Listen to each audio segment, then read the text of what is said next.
Hello, this is Matt on the Moon Lambeau channel, and this article definitely caught my attention. It comes from the Daily Hodl and is titled as follows.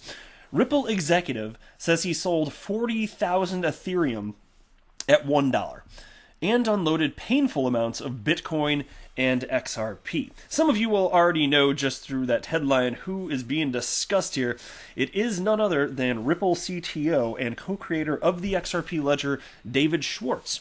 And this isn't the first time that he's talked about the pain of selling Ethereum a little bit too soon.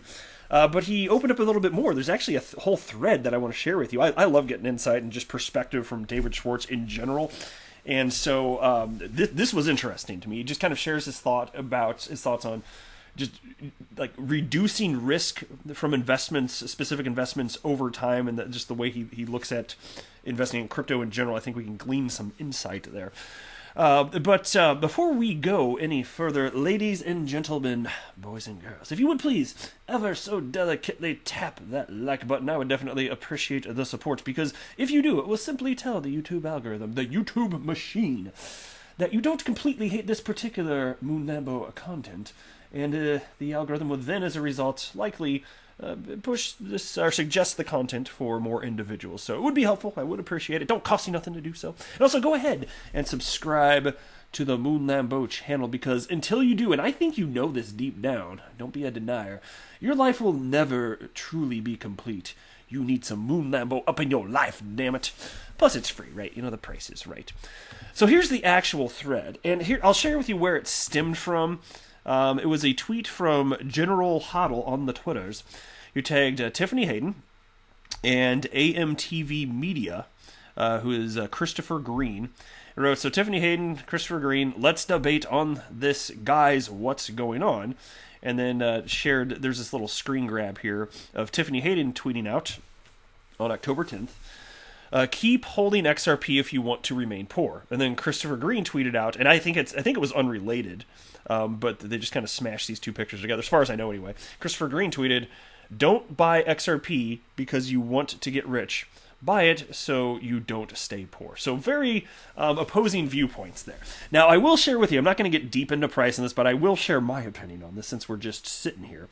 As far as the idea of, keep holding XRP if you want to remain poor, like Tiffany says, I don't know how it's reasonable to hold that position, because even if you take away the fundamentals, it seems to me to be an undeniable truth of life that XRP is simply following the price action of Bitcoin. So unless you're arguing also that Bitcoin is going to make you poor, it doesn't seem to make sense to me that, at least as I record this in October 2020, that XRP would somehow magically make you poor, unless something horrendous and unforeseen happens, like there's some terrible bug in the XRP ledger code, and you could anybody could just start printing XRP all willy-nilly. Okay, if something wacky like that happened, there's no reason to believe it will, but if it did, oh, there you go.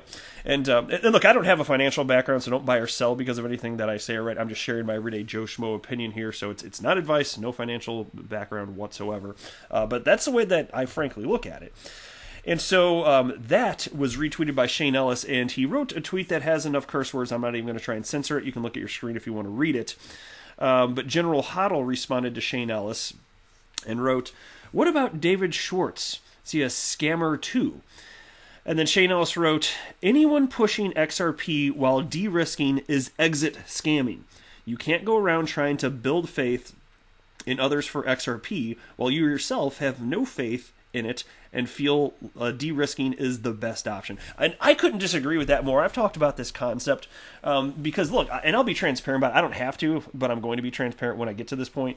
Once I start selling XRP, I'll let you know. I'm just never going to say how much I have and how much I'm selling. Like, I'm never going to get into that kind of detail, but I'll be happy to share with you when I do start doing that one day. It better be worth way more, or else I'm not going to have a reason to. Way more than it is today, right? But it doesn't mean that I'm anti-XRP or that I'm no longer long XRP, because I'm never going to sell all of my XRP. It's rather it's the case that even though I'm going to be long XRP until I'm given a reason not to, I'm still at some point going to want to reduce risk and realize some profits. And so I don't think that those concepts are mutually exclusive somehow. And so I couldn't disagree with Shane more wholeheartedly. And it's fine that he has that opinion. Like, I love diversity of thought. It's fun. It makes life a lot more interesting, but I do think Shane's wrong, and he'd say that I'm wrong. Okay, super duper. David Schwartz actually jumped in, though, and this is where it gets really interesting. He wrote the following: I sympathize with that view, but I've always felt the opposite. For example, I often hear that founders must have complete faith in their abilities and ideas. I totally disagree. They should rationally understand the strengths and weaknesses of themselves and their ideas. I believe you make better decisions that way. And so that's why, like, even within the XRP community, I'm sure some of you listening have done this. You'll write things like hashtag zero doubt this or that. And I can appreciate the sentiment. I just don't literally believe that. Like, if I said that I have zero doubt about XRP, that would be a lie. Now, I am Mr. XRP Bull. I am extremely confident, and I'm excited to have skin in the game. I put a lot of money into this, and I sleep easy. But to say I have zero doubt, no. How could I say that and genuinely mean it? I don't know how things are going to unfold. There could be some sort of unforeseeable, terrible thing that makes me change my mind. And there's no guarantee in life about anything that we're doing in terms of investment, right? And so, again, I can have a high level of confidence while still acknowledging, and I think it's perfectly okay to do so, acknowledge that, yeah, I got a little doubt, so what? It's not changing. It's not like it's some sort of crippling doubt or that I don't think XRP is going to be worth way more in the future. I think XRP will be worth a fortune in the future. I just don't make price predictions, and that's not financial advice. I'm just sharing my opinion with you.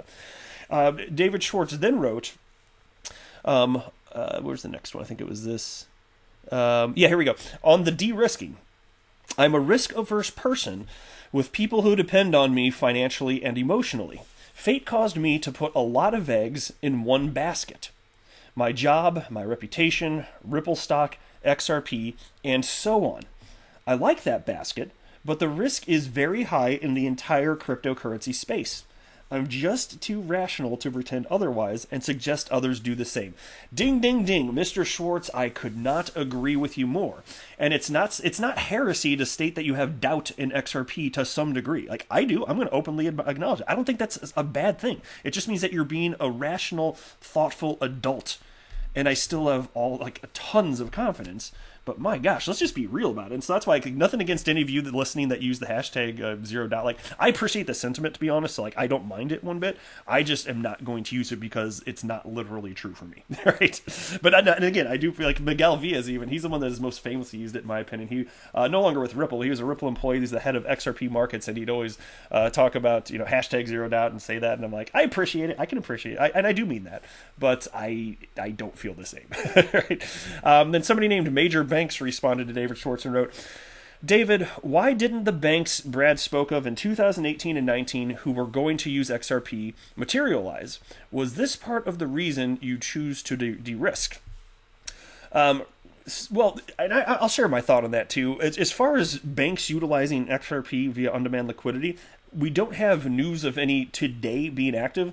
But it is true that they could be because not all partnerships are announced. And so could be the case. And additionally, we do know that there is at least one bank off the top of my head. I can't think of the name. It starts with a T, I believe. Or is it an I? Moon Lambo don't know. Moon Lambo has forgotten. Moon Lambo referred to itself in third person. I don't remember. I can't remember the bank. I'd have to look it up. I could find it. I've talked about it on the channel many times, though. And they have publicly stated that they absolutely will be utilizing XRP as a bridge currency via on-demand liquidity. So, it's coming.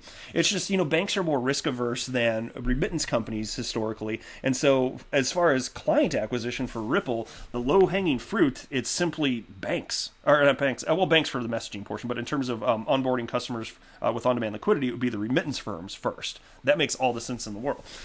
And David Schwartz responded to major banks with the following.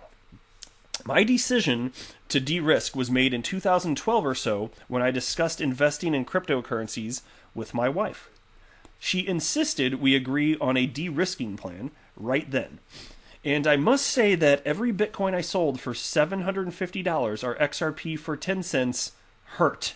He sold XRP at 10 cents. Now, of course, mind you, he must have, I don't know what he paid for it, but I know the range if you're talking about the beginning days of XRP, and it was frequently around half a penny. I think its all-time low was, I could be wrong, but I think it was 0.002 cents. Pretty damn sure that's accurate. You could look it up on CoinMarketCap or Live Coin Watch, whatever. I'm sure it's on those websites.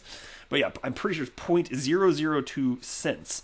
And so presumably somewhere around there. So selling it for, at that point, if you're talking 10 cents, that could be a 20-fold increase or more. Like, that's not bad. You're talking about a 20-fold. I would take right now a 20-fold increase on my XRP. I would be thrilled about that. I probably would sell some, right? Because that would be over the all-time high then. And I would never sell all of it, though, because... Man, because look, whatever happens during this next market cycle, and I don't pretend to know what's going to happen, but even if it retraces in a major way, I don't think the all-time high price, even if it comes during this next parabolic cycle, I don't think that will forever be the all-time high price. Because market cycles are a thing, and people still haven't figured out this whole space. So, in my humble opinion, that's what's coming down the pike, and we shall see here. And then David Schwartz wrapped up by writing, the 40,000 ETH that I sold at $1 was all me, though. And he had previously stated that he sold that, I think, to put solar panels on his roof. So those ended up being some rather expensive solar panels, but... Because we know ETH ultimately went up to, what was its all-time high? Something like $1,500, and he sold it for $1. But that's way more than he invested in the first place, so it's not like he's a damn idiot. It's more like it's managing risk. And so I'm never going to fault anybody for just reducing their exposure to any asset if they feel that that's what's appropriate for them. And then if it ends up being worth way more in the future, it doesn't mean they're an idiot. You got to be able to sleep at night. So that's perfectly fine. So if I sell a bunch of my XRP, I'm never going to sell all of it, and then it ends up being worth way, way more in the future. I'm not going to beat myself up. I think it's perfectly reasonable, and anybody that wants to do that, if they feel that's right for them, they should do the same then. That's fine. Just do whatever you feel is right for you. But anyway, that is it for this video. I am not a financial advisor. Do not buy or sell anything because of anything that I say or write. That would be a very, very, very bad idea. Until next time, to the moon, Lambo.